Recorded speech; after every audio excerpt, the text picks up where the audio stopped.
자, 신약 성경에서 장로라는 단어를 딱 치면, 장로라는 단어를 치고 검색을 하면 어떤 내용이 나올까요? 하는 질문을 먼저 던지면서 시작하겠습니다. 자, 신약 성경에서 장로라는 단어를 치고 검색을 하면 복음서에서는 마태복음, 마가복음, 누가복음에서, 요한복음은 없고요, 장로라는 단어와 관련되어져서 좋은 내용이 한 구절도 나오지를 않습니다.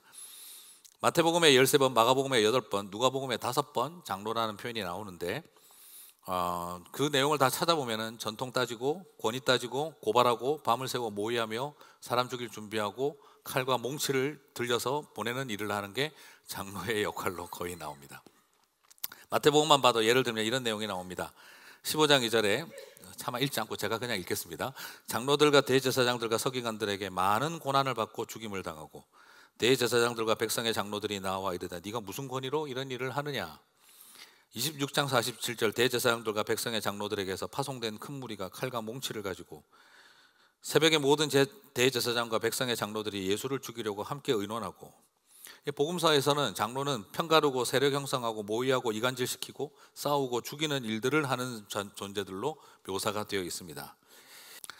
사도행전부터 장로로 검색을 하면 유대주의자들의 그 바리새인들하고 관련된 부분을 빼고는 초대교회와 관련되어져서, 예수님이 세우시는 이 초대교회와 관련되어져서 장로라는 단어를 검색을 해보면 한 구절도 나쁜 표현이 없습니다.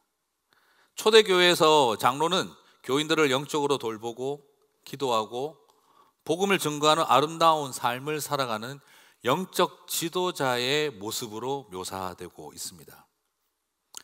신약교회는 예수님을 지독하게 괴롭힌 장로 제도의 주역인 장로들에 대해서 폐기시키고 혐오하는 방향으로 선택을 한 것이 아니라 오히려 참되고 건강하고 그리고 바른 장로상을 세우는 일에 신약 성경은 집중하고 있는 것을 발견할 수가 있습니다. 신약교회의 영적 지도자들은 우리는 장로 같은 거 안 해, 장로 같은 거 없애, 이런 방향으로 분위기를 이끌어가고 있는 것이 아니라 참되고 건강하고 바른 장로상을 세워가자는 데 집중을 하고 있다는 것이지요. 그래서 오히려 장로로 세워지시는 분들도 헌신하고 교인들도 장로님을 존중하고 사랑하는 일에 흔들림 없이 그 길을 선택하고 있다는 것이죠. 어떻게 생각하면 인간적으로 장로에 대해서 우리는 질렸다라고 할 수도 있는 분들이 더 장로님을 존경하고 더 건강한 장로가 되기 위해서 자신의 모습을 찾아가고 있는 것을 발견하게 되어집니다. 그렇습니다. 이것이 교회의 모습입니다. 부정적이고 나빴던 것들에 대한 트라우마를 갖고 가는 것이 아니라 오히려 그것을 더 대한 공동체로서 본질을 추구하는 모습으로 나아가는 것이, 그것이 건강한 교회의 모습인 것을 발견하게 되어집니다. 많은 그리스도인들이 교회를 다니면서 이런 상처들을 가지고 있습니다. 그래서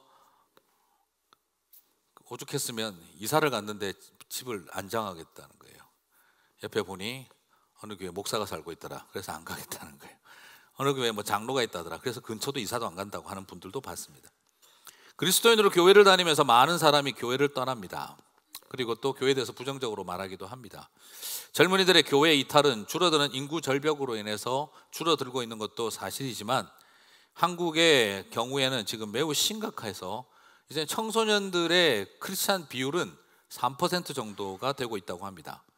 청소년과 젊은이들은 지금 한국 상황으로 본다면 청소년과 젊은이들은 지금 미전도 종족 단계로 들어가고 있는 것이죠. 굉장히 좀 충격적인 상황입니다. 그런데 교인 전체 비율을 통계상으로 내보면 이게 조금 더 당황스럽습니다. 왜냐하면 지금 한국의 경우에 40대 중반과 50대 초반까지가 전체 인구에서 20% 가까이가 교회를 다니고 있다는 거예요. 그렇다면 그 자녀들이 대부분 청소년 내지는 대학생인데 어떻게 3%가 교회를 나오고 있다라고 말을 할 수가 있을까? 굉장히 지금 충격적인 상황이라는 것이죠. 물론 이것은 어쩌면 어떻게 하든지 학원을 보내고 스펙을 쌓아야 하는 그런 상황 때문에 무한 경쟁의 아이들을 내어 보내어야 하는 부모들이 교회를 가고 신앙생활을 하는 것에 별 관심을 갖지 않은 그런 결과라고 볼 수도 있을 것입니다. 그러나 또 실제로 보면 교회에서 나온 교인 그 보고 통계를 보게 되면 요즘 거의 허수가 빠져 있는데도 불구하고 청소년들이 보면 약 6%로 나옵니다. 교인들의 각 교단 보고서를 통해서 참고할 경우 청소년들이 전체 인구에서 약 6% 정도가 교회를 다닌다는 결론이 나오는데, 왜 공공기관에서 조사하는 종교활동 분포도 조사를 하게 되면 3% 정도로 나오는 걸까? 교회 통계가 뻥튀기가 되어서 그런 것인가? 그렇지도 않습니다. 그래서 이런 것을 연구하는 그 성석환 교수님이라고 하는 분은 이것을 연구하고 나서 이렇게 결론을 내렸습니다. 청소년들이 교회를 6%를 다니고 있는 교회 통계가 거의 맞다는 거죠. 그런데도 불구하고 3%밖에 나오지 않는 이유는 학교나 공공장소에서 친구들 사이에서 내가 교회를 다닌다는 것을 밝히는 것이 두렵고 부끄럽게 여기고 있다는 것입니다. 그래서 지금 한국 청소년들의 교회를 다니는 아이들의 절반 가까이가 학교에서 나는 교회 다니는 사람이라고 말을 하는 일이 거의 커밍아웃하는 수준이 되어지고 있다라는 것입니다. 도대체 누가 왜 이들을 이렇게 부끄럽게 만들었을까요? 물론 어떻게 아이들이 신앙에 확신도 없고 하고 탓할 수도 있습니다만, 그러나 탓하기 이전에 지금 이런 분위기를 우리가 심각하게 생각해야 할 상황이기도 하다는 것이죠. 물론 타락한 세상 때문이라고 말할 수도 있습니다. 젊은이들이 영적으로 중심을 잡지 못하고 자기가 믿고 알고 있는 바에 대해서 뚜렷한 태도를 갖지 못하고 있기 때문이라고 말할 수도 있겠습니다. 그러나 더 중요한 것이 하나 있습니다. 왜 이 아이들이 교회를 떠났는가? 아니, 왜 우리가 떠나게 만들었는가를 질문해야 한다는 것이죠. 그 아이들이 문제라서가 아니라 우리가 잘못되고 있다라는 것입니다. 물론 정말 아름답게 최선을 다해서 신앙생활하고 있는 부모님들에게 당신 때문입니다라고 손가락질하기 위해서 하는 말이 아닙니다. 저도 자녀들 문제 앞에서는 자유로운 사람은 아닙니다. 그러나 오늘 우리가 다음 세대와 젊은이들을 바라보면서 고민하지 않을 수 없는 것은, 우리가 쉽게 젊은이들이 왜 교회를 떠났냐라고 말하는 서는 안 된다는 것이죠. 왜 너희들은 교회를 떠났어? 물어보면 안 됩니다. 그렇게 물어보는 의도 속에는 여전히 너희들이 잘못했구나라는 의도가 담겨 있는 것이죠. 세상 풍조에 휩쓸리고 인내심과 의지도 약하고 어른들 속썩이는 얘들아 회개하고 돌아와라, 이렇게 되어져서는 안 됩니다. 오히려 우리가 뭐가 문제였을까에 대한 진지한 고민을 해야 합니다. 많은 분들이 상처를 안고 있고 또 직분자라는 존재가 과연 왜 존재하는가에 대한 의심을 갖고 있는 이런 시대에, 맞습니다. 우리 2세들이 왜 요즘 신앙생활 저렇게 더듬하게 할까? 이렇게 말하지 말고 2세 교회는 어렵다 이렇게 단순하게 말할 것이 아니라 정말 우리 1세들이 무엇을 주었는가도 고민해야 합니다. 물론 그들이 다 정당화될 수는 없습니다. 그들이 교회 안 나오는 일을 무조건 100% 우리 잘못이라고 말할 수는 없겠습니다. 그러나 더 생각해야 할 것은 그들의 잘못보다 우리의 잘못을 돌아보는 작업들이 더 필요하다고 저는 생각해 봅니다. 근데 저에게도 참 다행이었던 것은, 우연히 친구 주일학교에 찬양 율동 도와주러 갔다가 그죠? 교회는 안 나가도 또 교회 활동에는 또 열심히 뛰어드는 교회 오빠 멘탈리티가 있어서 다른 데 이렇게 도와주러 열심히 갔습니다. 그런데 갔더니 그날 다윗과 골리앗 설교를 하더라고요. 다윗과 골리앗 설교, 모르는 사람 있습니까? 여기 그거 벌써 수십 번 수백 번은 더 들어보신 이야기. 다윗이 물맷돌을 들어 골리앗을 쓰러뜨리더라. 네. 그냥 별 뜻 없이 저도 그냥 들었고 봤습니다. 그런데 우연히 보다가 사무엘상 17장 26절을 혼자서 보게 됐고, 그때 제가 굉장히 많은 충격을 받았습니다. 같이 한번 읽어볼까요? 이 할례받지 않은 블레셋 사람이 누구이기에 살아계시는 하나님의 군대를 모욕하느냐. 저는 여기서 굉장히 팍 꽂혔던 게, 하나님을 모욕하느냐가 아니고 살아계시는 하나님의 군대를 모욕하겠느냐라는 이 질문이 이 다윗의 이 외침이 저한테 굉장히 와닿았었습니다. 제가 속으로 쳐다보니까 골리앗 앞에서 덜덜 떨고 탈영병이 속출하고 있는 이스라엘 군대가 지금 여러분 하나님의 군대같이 보입니까? 오합지졸처럼 보입니까? 이건 오합지졸도 이런 오합지졸이 없습니다. 골리앗 앞에서는 찍소리 못하고 와가지고 골리앗과 싸우겠다고 다윗이 나서니 형님이 다윗 보고 까불지 마라 교만한 거사 하면서 큰 소리 치고 있습니다. 저는 그 당시 보면서 저는 그런 생각을 했습니다. 이게 오늘 우리 시대의 교회의 모습 같다. 세상 골리앗 앞에서는 찍소리도 못하고 있으면서 힘없는 젊은 애들한테는 큰 소리 치고 있는 이런 교회의 모습. 세상 앞에서는 찍소리 못하면서 교회에 어리고 젊은 사람들한테는 큰 소리 치고 있는 모습, 이게 지금 교회의 모습 아니냐? 다윗의 형님들의 모습과 교회의 모습이 뭐가 다르냐? 저는 그렇게 생각을 하고 있었거든요.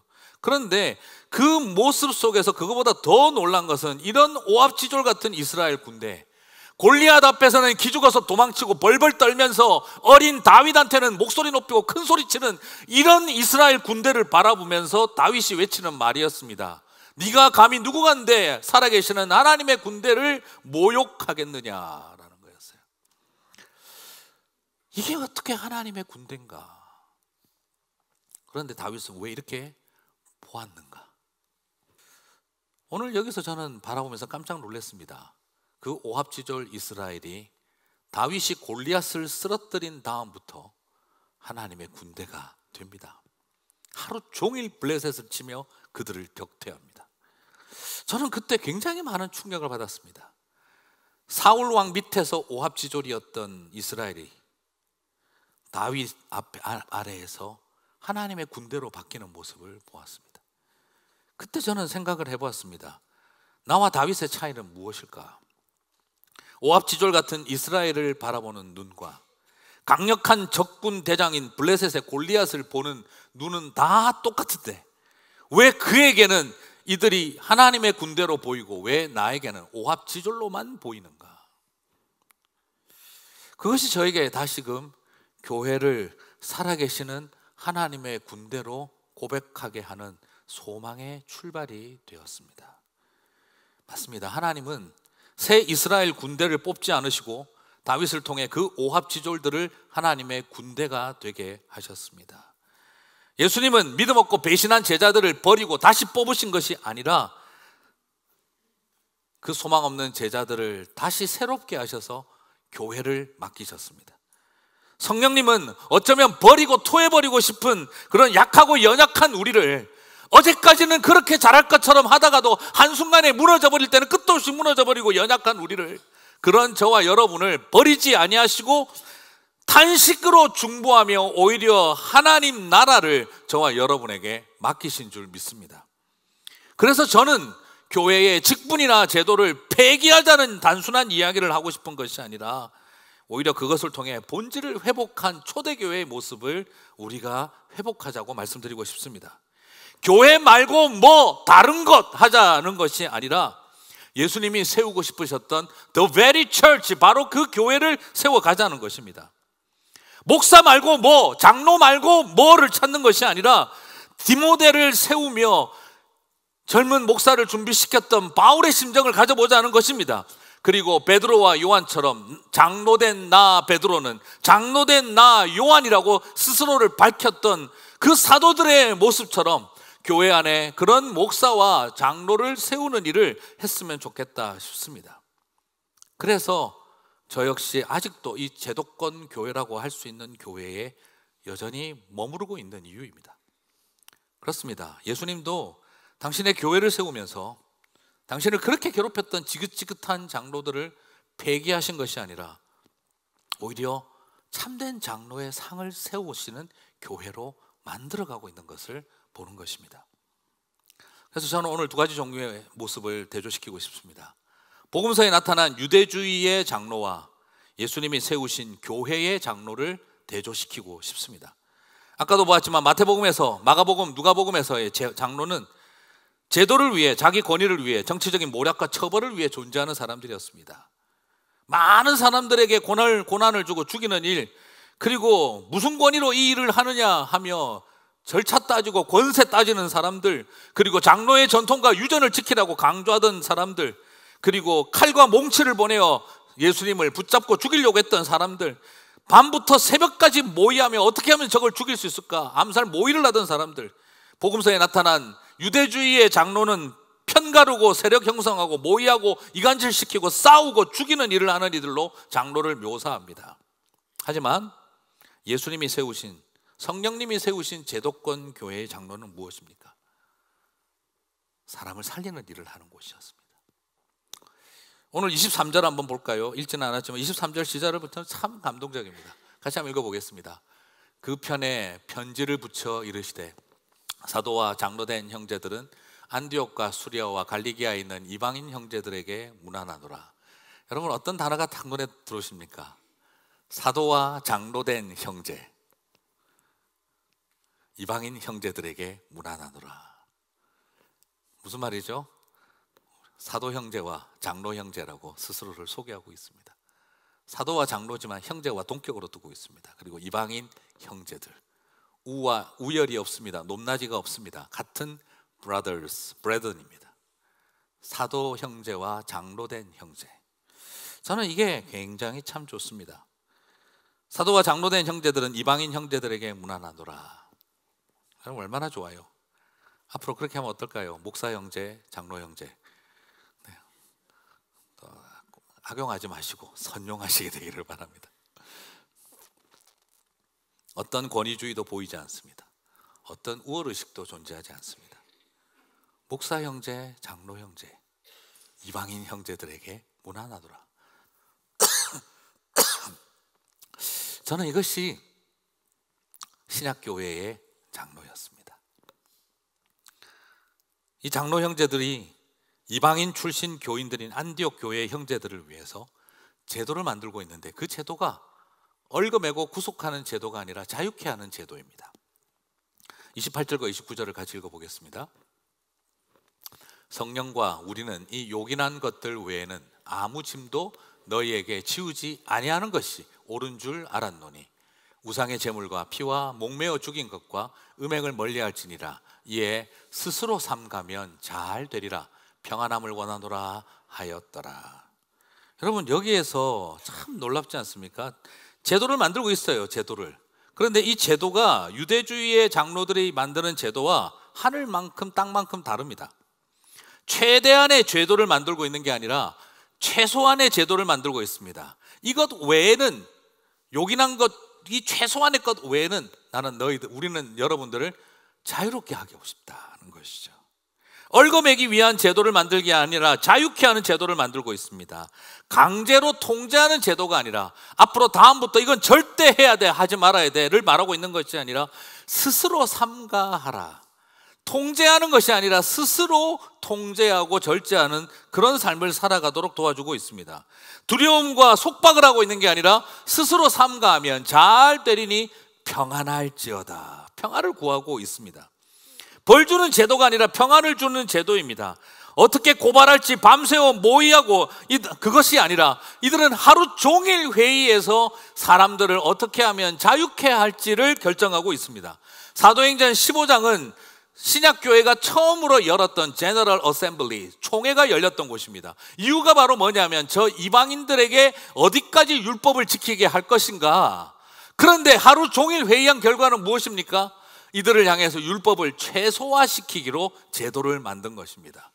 그들에게 평안을 주고 자유를 주는 일, 그것이 가장 훌륭한 제도라는 것을 그들이 밝히고 있는 것이지요. 사랑하는 성도 여러분, 이것이 바로 신약교회의 장로의 상이었습니다. 그리고 28절의 시작이 저는 굉장히 마음을 울리게 만듭니다. 뭐라고 시작을 합니까? 성령과 우리는 이 요긴한 것들 외에 아무 짐도 너희에게 주지 않은 것이 옳은 줄 알았나니. 여기서 뭐라고 하고 있습니까? 보통 복음서에서 장로가 나오면 짝이 주로 누구냐면 대제사장과 장로들이 헤롯 왕을 찾아가서 바리새인과 서기관과 함께 밤새도록 모의하며, 거기 나오는 복음서의 장로의 짝들은 전부 다 정치적인 파워 그룹들입니다. 그런데 신약 성경에서 장로의 파트너는 누굽니까? 성령과 우리는입니다. 장로님들이 감히 어떻게 보면 인간적으로는 되게 건방져 보이게 성령님과 우리가 이렇게 결정했다. 여러분, 장로님과 가장 어울리는, 장로님들이 모여서 회의하는 총회에 가장 어울리는 파트너는 성령님입니다. 그래서 우리는 복음서의 장로라는 직분과 사도행전적 장로의 직분이 이렇게 다르다는 것을 보게 되었습니다. 성령과 우리는 우리의 결정이 아니라 성령님의 음성이고, 우리는 하나님과 더불어 이 일에 함께 했다는 것이죠. 사랑하는 성도 여러분, 이것이 바로 신약교회가 세우고 싶은 본질적인 장로의 상입니다. 이런 장로 된 형제들이 이방인 된 형제들로부터 이 편지를 보내고 난 다음 어떤 반응을 받았을까요? 이 편지를 받아든 이방인 형제들은 어떤 느낌이었을까요? 31절을 보겠습니다. 같이 읽겠습니다. 읽고 그 위로한 말을 기뻐하더라. 여러분, 여기에서 자유케 하는 제도를 만들어서 보내준 장로님 된 형제님들의 이 편지를 받아든 이방인 된 형제님들이 어떻게 반응을 보였습니까? 읽고 그 위로한 말이라고 표현하고 있어요. 제도와 조직을 보내준, 규정집을 보내줬는데, 그리고 앞으로 여러분은 이런 규정만 지키고 나머지는 편하게 하라고 새로운 제도와 규정을 알려줬는데, 그것이 그들에게 뭐가 됐다는 겁니까?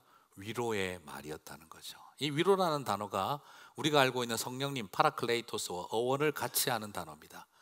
마치 이 편지를 받아들었는데 그 편지가 성령님이 우리를 위로하실 때처럼 그렇게 들렸다는 것이죠. 그래서 그들 안에 기쁨이 넘쳤다는 것입니다.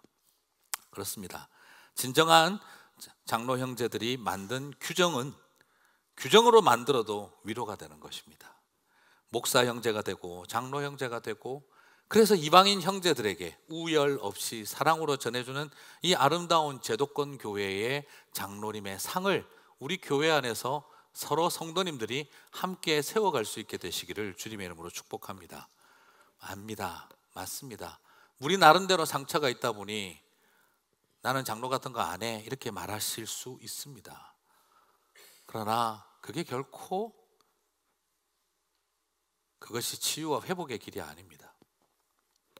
건강한 장로님의 상을 만들어가는 일, 이것은 장로님이 되시는 분들도 결단하고 알아야 되지만, 내 안에 트라우마를 가지신 분들도 이것을 극복하지 못하면 그 다음부터 목사님이든 장로님이든 쳐다보고 있으면 그 속에서 비뚤어진 마음들로, 상처받은 마음들로만 바라보고 있는 한은 뭘 해도 존경의 대상은 될 수 없습니다. 그러므로 초대교회는 가장 고통받은 사람들이었습니다. 이 제도로 인하여. 그러나 가장 아름다운 제도로 바꾸어 놓고 있었습니다. 우리는 이것을 폐기하고 거부하는 것으로 개혁을 하고 있는 것이 아니라 그것이 가지고 있는 본질을 회복하는 것으로 개혁을 바로 해나가는 것이다 하는 걸 발견할 수가 있습니다. 저는 그런 의미에서 직분을 사모하시게 되기를 바랍니다. 말씀을 마무리하면서 저는 고린도후서 4장 5절 말씀을 읽고 싶습니다. 같이 읽겠습니다.